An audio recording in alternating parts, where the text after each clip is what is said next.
Salut, c'est Mojo, j'espère que vous êtes en forme.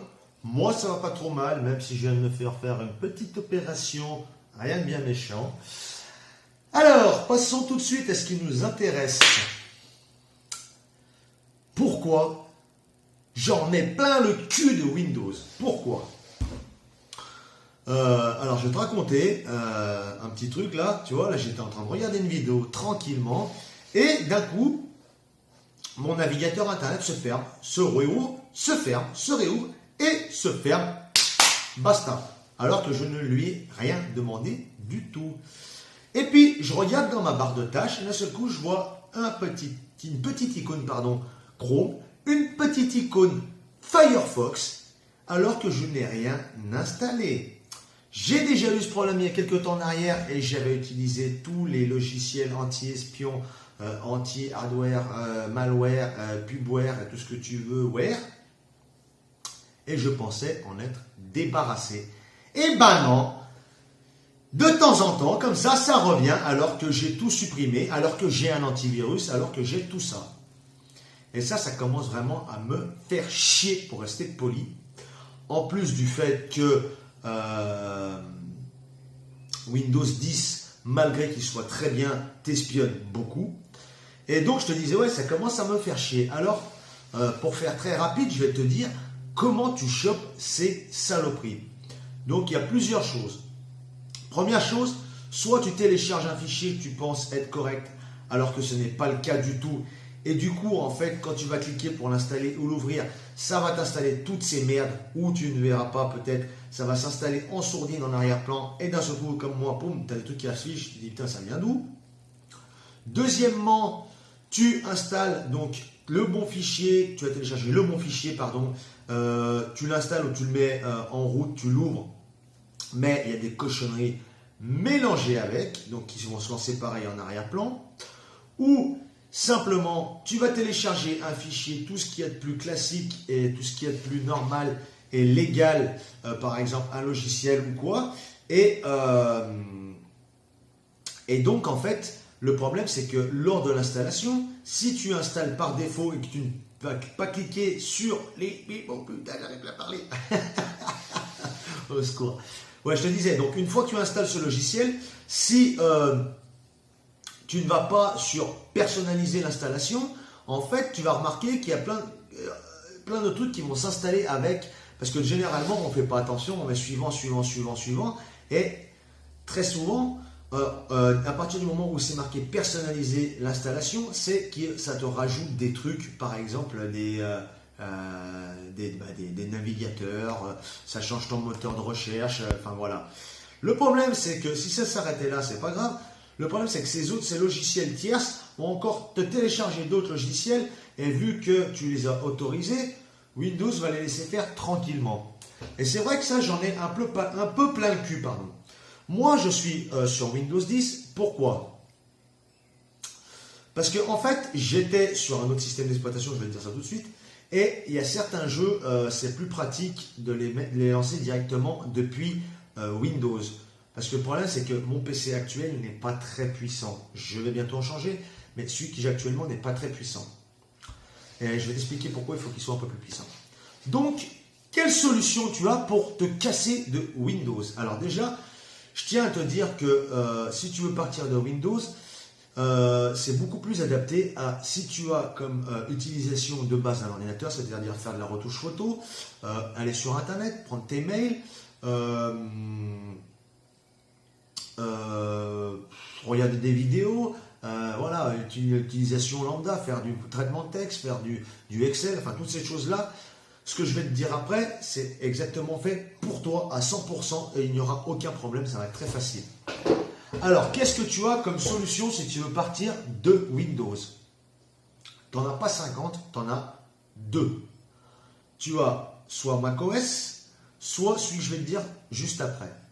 Le problème de macOS, tu le sais, Apple adore ça, il bloque tout. Donc, il faut que tu achètes la prise Apple, la feuille Apple, le stylo Apple, enfin voilà. Tu vois le principe? Et en plus de ça, les ordinateurs Apple, sont ultra chers. D'accord? Oui, c'est des bons ordinateurs, Mais pour ce que tu en fais, franchement, je vois 90% des gens, c'est juste pour faire du traitement texte et aller sur YouTube. Vous avez pété une durite, les gars. Et les filles, vous avez pété une durite. Vous payez ça une fortune pour rien. Enfin bref. Et donc, l'autre système, c'est quoi? C'est Linux. Alors, Linux, qu'est-ce que c'est? Donc, il faut savoir qu'en fait, les systèmes d'exploitation, donc c'est là où tu as ton bureau, tes panneaux de configuration, tout ça, ça c'est un système d'exploitation, voilà. Avec tes icônes et tout ça, ça c'est le système d'exploitation, c'est ce qui te permet justement d'exploiter le logiciel, c'est un logiciel qui te permet d'exploiter ton ordinateur. Voilà, en gros c'est ça, un système d'exploitation. Mais de base, il y a un noyau, donc le noyau c'est vraiment le logiciel de base.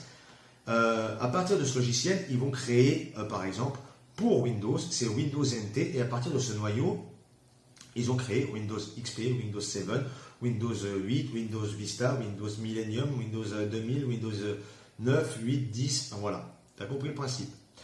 L'autre noyau, c'est le noyau Unix. À partir de ce noyau-là, il y a eu deux branches, deux grosses branches, on va dire ça comme ça, je simplifie, je vulgarise exprès pour que ce soit très simple à comprendre. Il y a eu donc Unix, donc ça c'est le noyau de base qui te permet de créer ton système d'exploitation. D'un côté, il y a eu macOS ou Mac, voilà. Et de l'autre côté, il y a Linux GNU. Alors, qu'est-ce que c'est? Donc, macOS, iOS, tu connais. Et Linux, c'est pareil, c'est un autre système d'exploitation. GNU, en fait, c'est simplement que les applications sont libres de droit, donc gratuites. Alors, à partir du moment où il y a Linux, vu que c'est gratuit avec GNU, il y a plusieurs petites entreprises et groupes de personnes passionnées par l'informatique et le codage qui ont fait ce qu'on appelle des distributions. Donc, tu as Linux et tu as plusieurs distributions. Les plus connues, je pense que tu as déjà entendu parler de Debian et Ubuntu. Voilà, on va citer que les deux là. Voilà. Alors, pourquoi je te dis que c'est génial? Parce que ça te permet simplement, je vais essayer d'accélérer un peu pour pas que la vidéo dure trop longtemps, après je te montrerai l'installation, comment ça fonctionne et tout. Donc, simplement, pourquoi c'est génial? Parce que tu vas avoir la sécurité et la légèreté d'une interface d'un système d'exploitation Mac gratuitement avec Linux. Beaucoup de personnes étaient réticentes à Linux, réticentes à Linux jusqu'à présent, car en fait, il fallait souvent des lignes de code pour ouvrir des trucs, enfin voilà.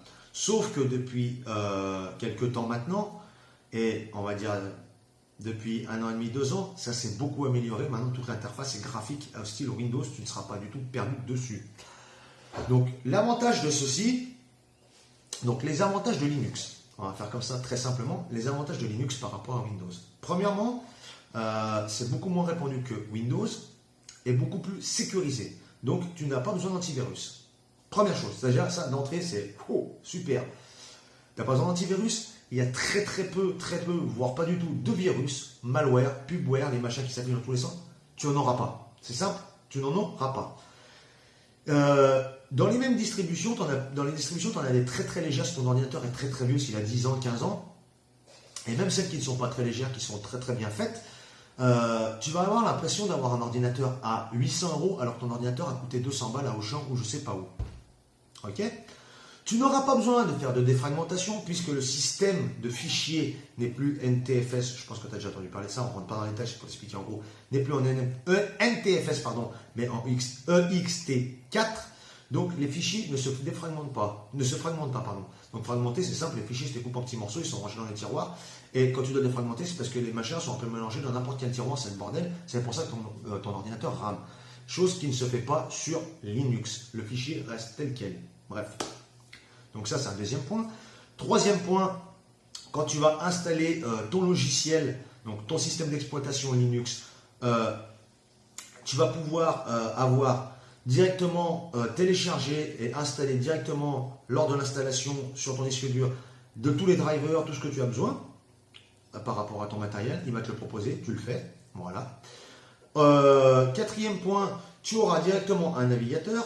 Une suite Office, bon ça ne sera pas Microsoft Office, ça va être LibreOffice, mais c'est exactement la même chose, exactement à quelque chose près, mais c'est exactement pour si tu fais les choses de base avec une feuille de calcul ou un Word, pardon, pas de problème.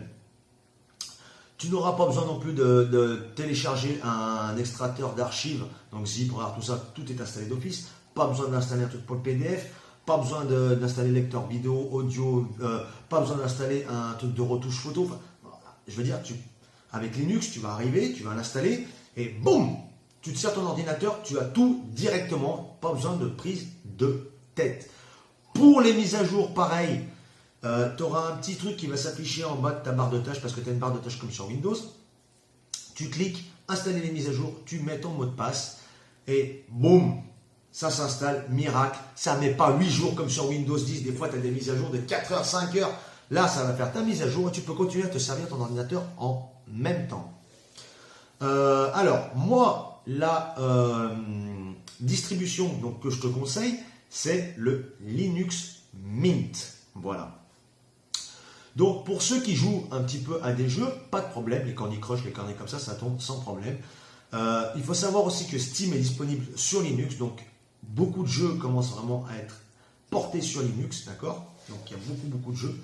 Pour les autres jeux, et si tu as des logiciels spécifiques que tu as sur Windows et que tu as vraiment envie d'utiliser sur Linux, il y a une combine, il y a un petit logiciel qui te permet de lancer des applications Linux, des applications Windows, pardon, et des jeux Windows qui ne tournent pas nativement sur Linux.